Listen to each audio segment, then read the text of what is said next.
up, what up? Welcome to Swimming Through the Void. This is going to be another reading from this Invoke, the God's book. We are going to read the chapter on Ganesh today. So, get your coffee, your tea, roll up, do whatever it is you do, and come kick it with me for a minute. Let's get it.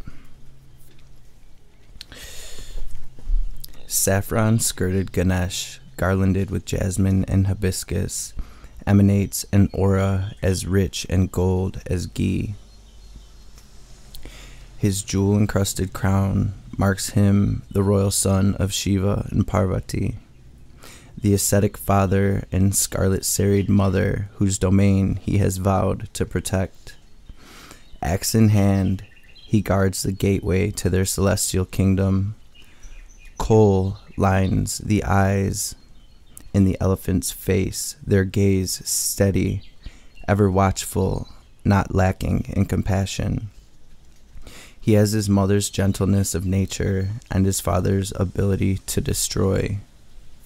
Woe betide the demon or interloper on this sacred space.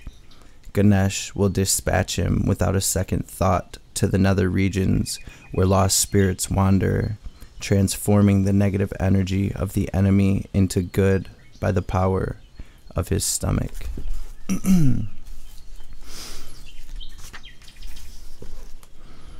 A lotus flower, a bowl of tasty rice balls, and a hand raised in blessing wait to reward the deserving with spiritual insights, physical and spiritual pleasure and nourishment, and any number of boons. For Ganesh's bounty is boundless in its limits. The scholar appeals to him for additional intelligence, and it is granted. The doctor or pharmacist wishes for a new and better practice, and it is given. The enterprising shopkeeper wishes a rival business to be removed, and Ganesh finds a solution that keeps both parties happy. Such are the gifts of the pragmatic elephant-headed god, expert in logistics, most practical of deities. I love how symbolic the Hindu stories, scriptures, mythologies are. Ganesh is said to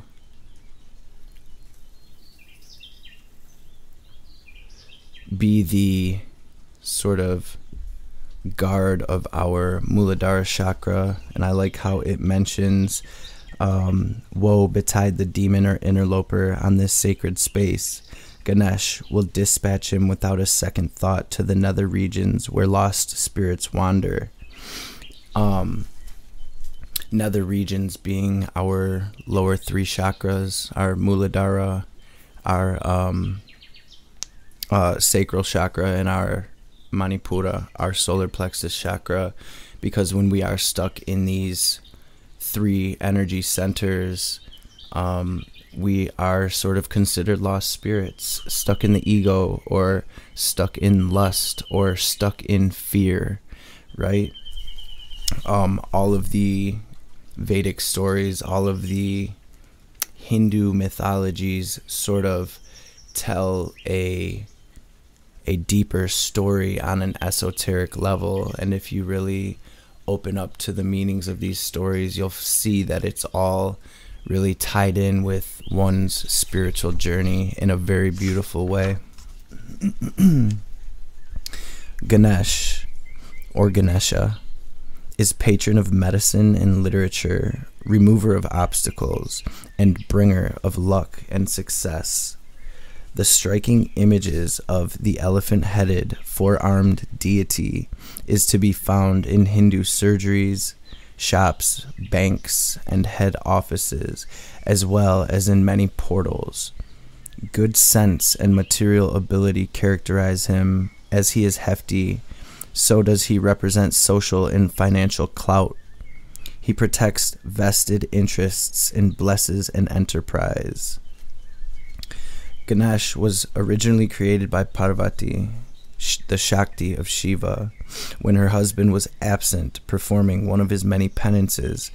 Parvati was frequently lonely thanks to Shiva's ascetic habits, so she took a portion of her own essence while bathing and, combining it with a little dust, created Ganesh to guard the door to her private quarters, commanding him to allow absolutely nobody to disturb her bathing rites. However, while beautiful Parvati was in her toilet, Shiva returned home unexpectedly, only to find the way to his wife's fond embrace barred by her new son.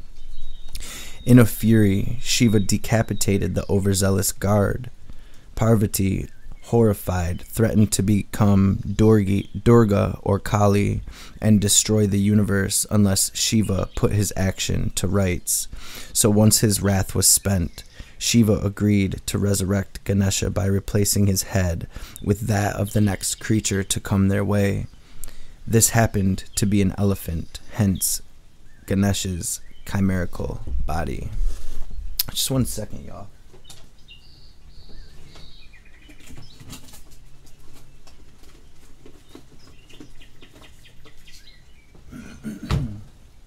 Actually, just realizing I forgot to light the way. We do have some frankincense burning here.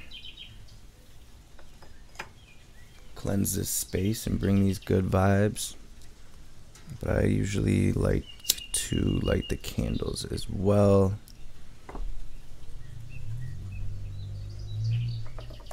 Not only to illuminate the space, but to symbolically illuminate our consciousness during these readings, or even during these readings.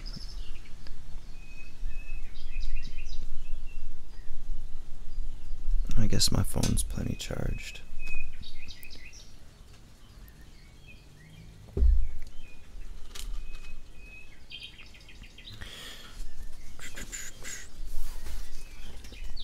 Shiva then accepted Ganesh as his own, and Shiva, Parvati, and their sons Ganesh and Skanda, the warrior god, represent a popular family unit in Hindu mythology. As well as his many other attributes, Ganesh continued his role as guard and is subsequently associated with doorways and portals, symbolic of endings and beginnings. He is invoked at weddings and is an essential presence at the initiation of new enterprises. It is significant that Shiva's one contribution to the creation of Ganesh is his decapitation, followed by the replacement of Ganesh's head, the portion of the body in which spiritual consciousness is contained. The act is entirely in keeping with the cycle of creation and destruction with which Shiva is particularly associated. Parvati produces a son of singular consciousness with no ability to reflect. Shiva removes the head, destroying the Maya, or illusion, and replaces it with the unforgettable certainty of Shiva's eminence, or spiritual truth. Instead of blindly following duty, Ganesh will now have the ability to reflect. He is also accepted into Shiva's family as his own, and thus becomes Shiva. Similarly, are we reminded throughout Hindu lore of our own divinity and unique relationship with God, although this is only after we have been decapitated of worldly concerns.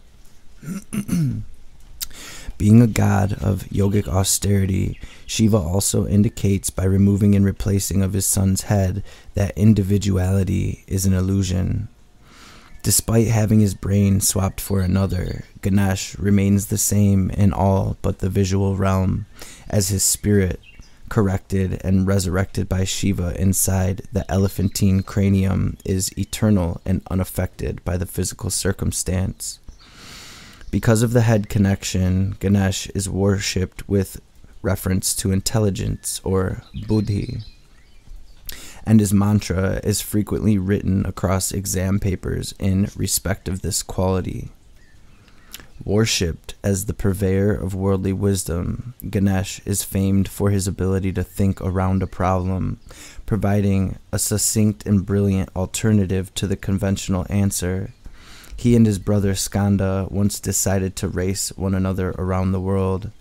Skanda dashed off on his peacock, flying as fast as he could, while Ganesh and his rat simply ambled around their parents, Shiva and Parvati, thus encircling the universe in one easy gesture. Where other deities ride the eagle, Garuda, or a swan, a peacock, or noble feline when they wish to travel, Ganesh has for his steed the lowly mouse or rat. This symbolizes his ability to protect interests by controlling pestilence. To the shopkeeping class with whom he is particularly popular, the rat is a familiar nuisance. Elephants are renowned for their fear of rodents, but Ganesh is immune to such concerns. The unlikely steed also represents his divine levity. After all, no pot-bellied elephant that was not divine could ride upon a rat. Despite his considerable strength and size, he levitates at will. Ganesh's portly proportions, reminiscent of the Chinese god of luck, the laughing Buddha, reflect his wisdom and ability to assimilate the material world and absorb problems, represented by dense matter. Thus, rather than indicating gluttony, his fat stomach signifies transformative and intermediary skills. Many Indian gurus are similarly pot-bellied. Indeed, not just Indian, but American aspirants such as Ade de Evans, the same feature. Some claim that this is due to a particular type of psychic energy or siddhi power, which causes its host to augment in size, much as Dion Fortune did as her mediumistic skills increased. On a more banal level, the idea from an Indian perspective is that the nation wishes to sustain its spiritual masters. Thus, a well-fed guru in an undernourished country reflects the supreme importance to its people of the spiritual people, of the spiritual principle. Sorry about that. Ganesh Lambador. Sorry, we're going to wait till that train gets a little further down the tracks.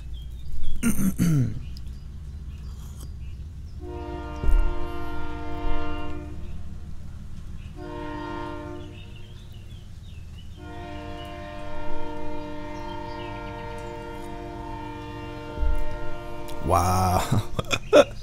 Sometimes it's so obnoxious. All right. Ganesh Lambodar of the Potbelly attained his size in an entertaining manner.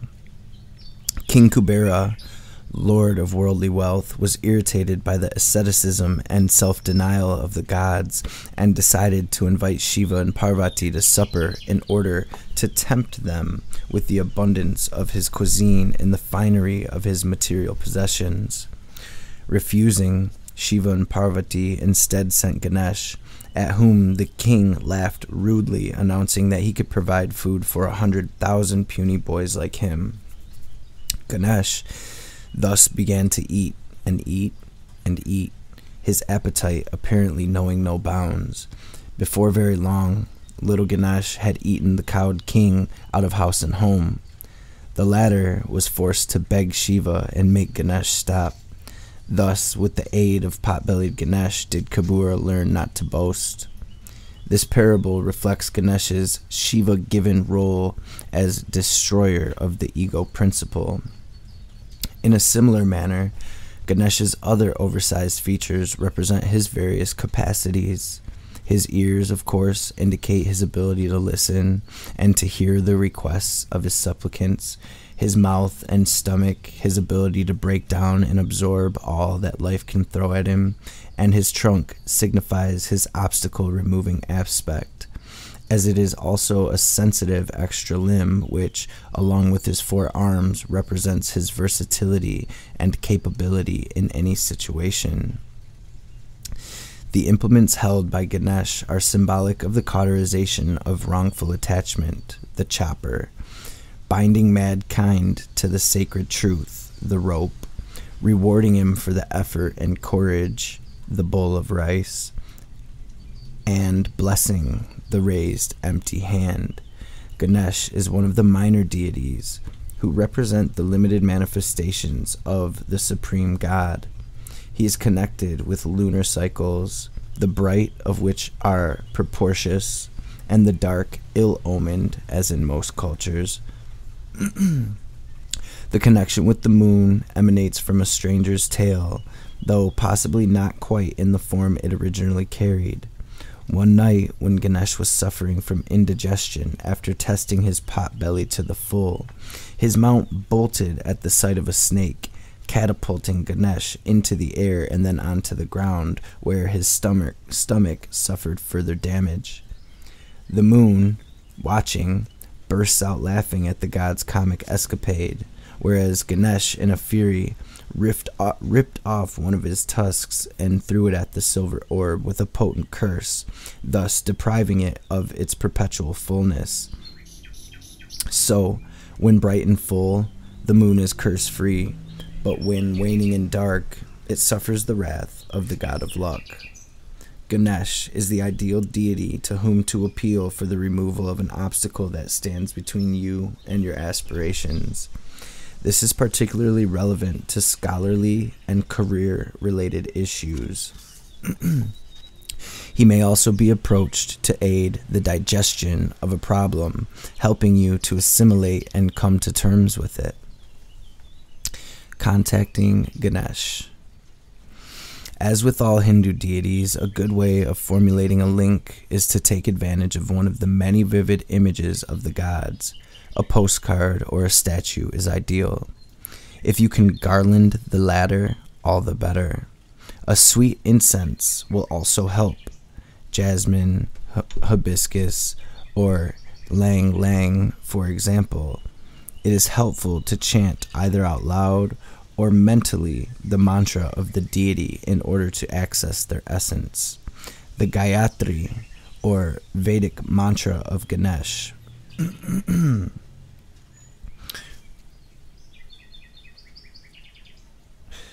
is, sorry, I just don't want to butcher this, Om Ekadantaya Vidmahi Vakratundaya Dhimahi Tano Danti Prachodayat. Quite a mouthful for those of us of Western origin. An easier alternative is the Bija mantra, Om Shri Ganesha Namaha. And another one that they don't have listed here, the one that I have always used, is Om Ganapataye Namaha.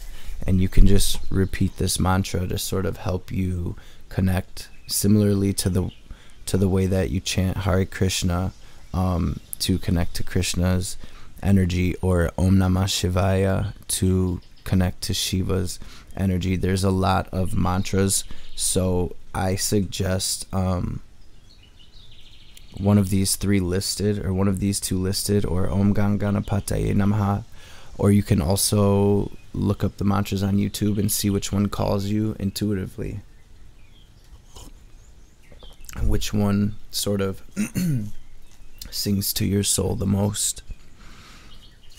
The best time to approach Ganesh is when the moon is waxing or full.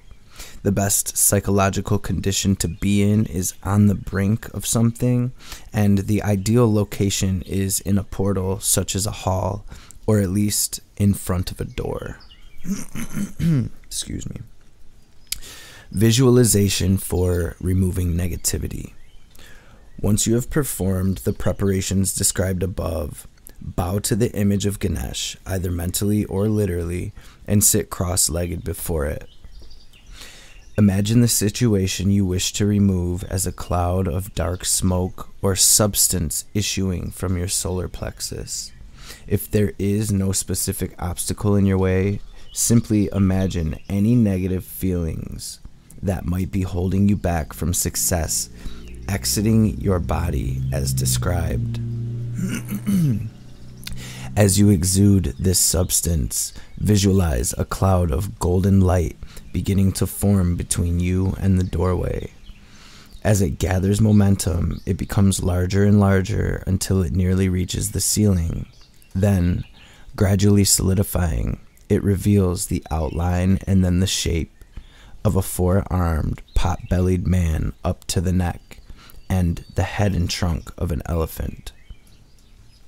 The more negativity you give out, the stronger and brighter the image of Ganesh becomes. It seems to be gaining strength from your emotional fallout. Before long, there stands before you a radiant Ganesh, solid as rock, from his jewel-encrusted crown of gold to his saffron silk-clad legs and feet around which lustrous anklets jingle. His arms are moving, and as he turns his palm to face your miasma, the tools and dish of rice he held formerly fade to nothing. As he moves his limbs, you notice that Ganesh's nails are painted. Now, however, you cannot see them as he is holding up his palms towards you. Each palm is painted at the center with red henna in the shape of a circle surrounded by petals. As soon as Ganesh directs his open palms to you, the foul stuff surrounding you begins to flow up and into the center of the red henna, flower painted at the center. It drains away from you and into him. The steady ebb speeds up, and Ganesh licks his lips. To your surprise, you realize he's actually enjoying this process. Now watch Ganesh suck your problems up and instantly digest them into his fat belly. As much as you can give out, he can easily assimilate and translate into positive. If your negative substance has become a solid, he may use his trunk to encompass it before eating it whole. It's child's play to Ganesh. Your problems seem very insignificant indeed when they can be so simply imbibed by the god. Continue with this process until all of your doubts and fears have been removed.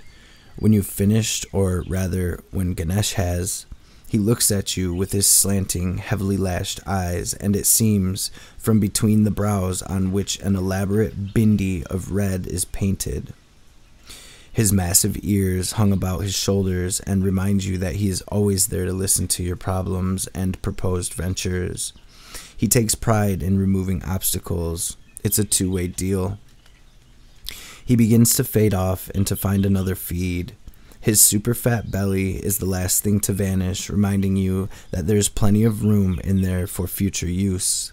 Thank Ganesh and return to your room when you are ready. An offering of a sweet or some rice would not go amiss at this point. Just leave it in front of the image and mentally offer it to Ganesh. It's probably tastier to him than your problems and might just finish them off nicely. So there is another visualization / meditation as well. And there's a little bit more to this. So I'm going to restart the video real quick just so we don't go past the time and have the camera shut off. And I will be right back.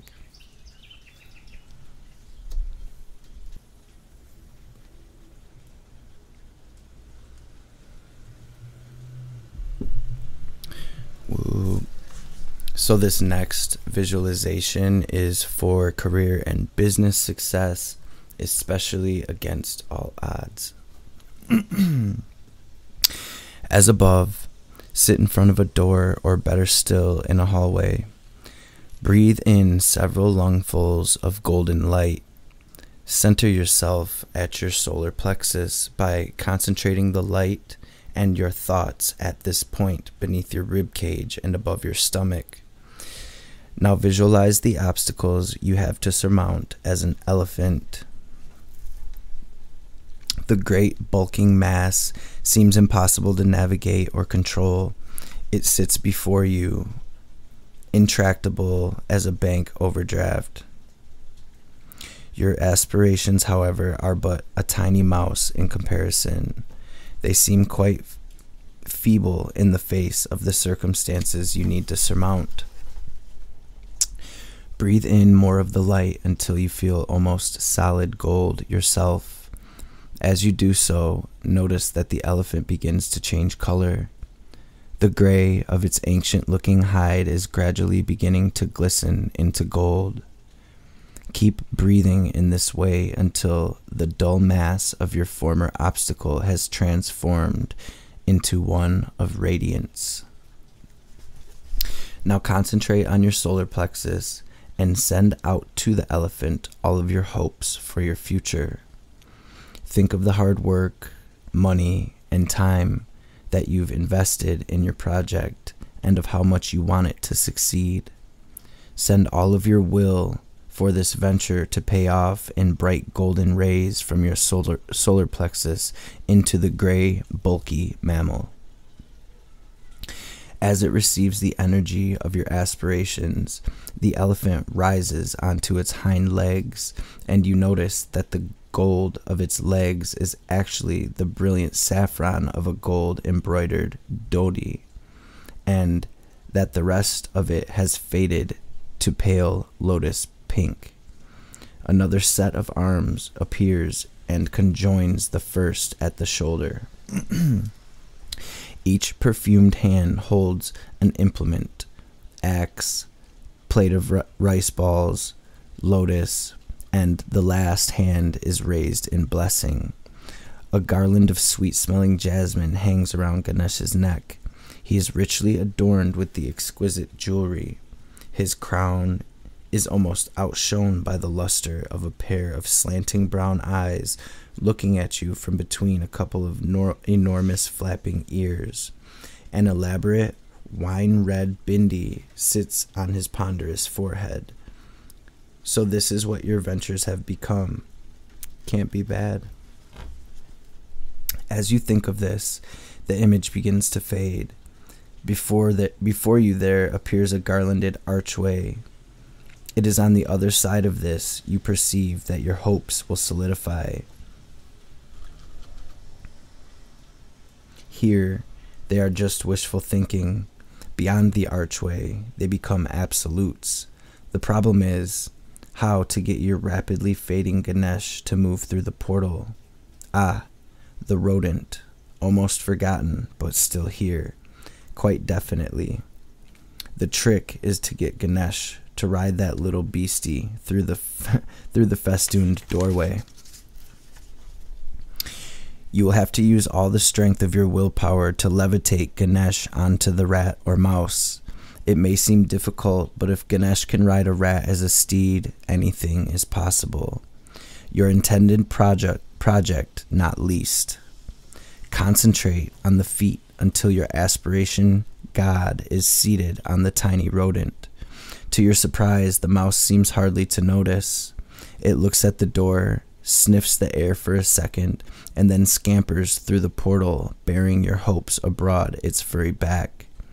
As it passes through, be aware of your aspirations becoming realities in the future. Now that they are blessed by the god of good luck and success in enterprise, they cannot fail. Did you find it easy to lift Ganesh onto his tiny steed? If it was very difficult or impossible, the obstacles may be greater than the payoff. Was your mouse nimble and lively beneath Ganesh? Or, worst case scenario, if it was crushed by him, the enterprise is impractical or unlikely to succeed. Perhaps a more pragmatic approach would help. Logical thinking combined with flashes of inspiration are the food of this deity's mind. Feed it with great, practical thoughts, and Ganesh will respond. He's particularly interested in long-term ventures, family businesses, and the like. So, if you are unsuccessful with him, reconsidering the project in this light may well bring a viable alternative.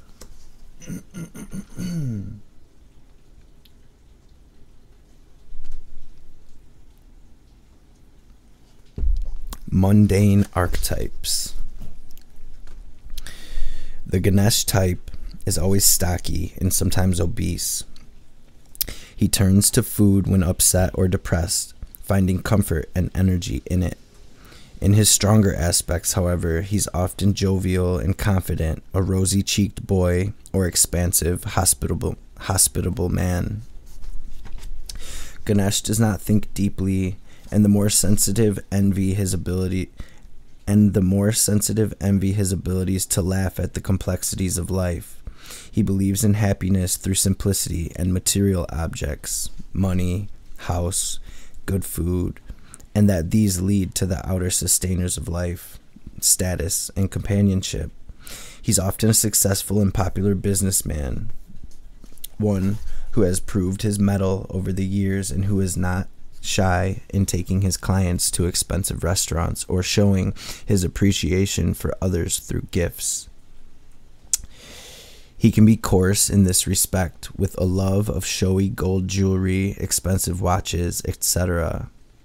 And the more spiritually and intellectually refined will consider him crude. In England, he might be termed as nouveau riche. However, no one can doubt the nows of this pot-bellied man. He can see his way around the most immovable obstacles, making him a welcome addition to any project, particularly involving construction or expansion. He loves his family, and so long as he is gainfully employed, he can be a fun and inspiring father. However, if lacking in a project or channel for his abundant energies, he may become a resentful couch potato and lose himself in the one-dimensional perceptions. Then we witness the slobbish side of this otherwise smart-thinking individual. Tarot cards, the Nine of Cups, and the Ace of Pentacles, and the Four of Pentacles. So these can also help you connect to Ganesh's energy if you have tarot cards and you're doing one of these meditations. Nine of Cups, Ace of Pentacles being sort of the business venture type, and the other one was, I believe, removing negativity.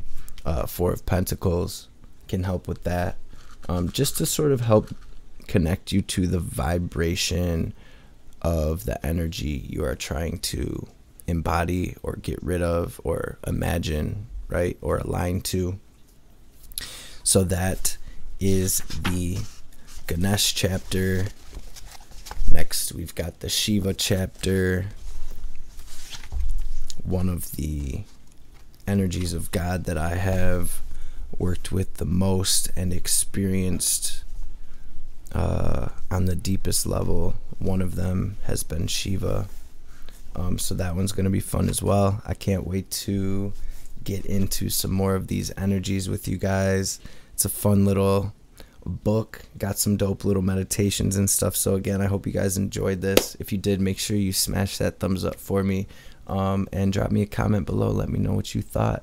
Let me know your thoughts on this. Let me know if you are enjoying the book. Let me know if there are any energies or deities or anything like that that you would like to connect to, and we can see if we can sort of put something together for that.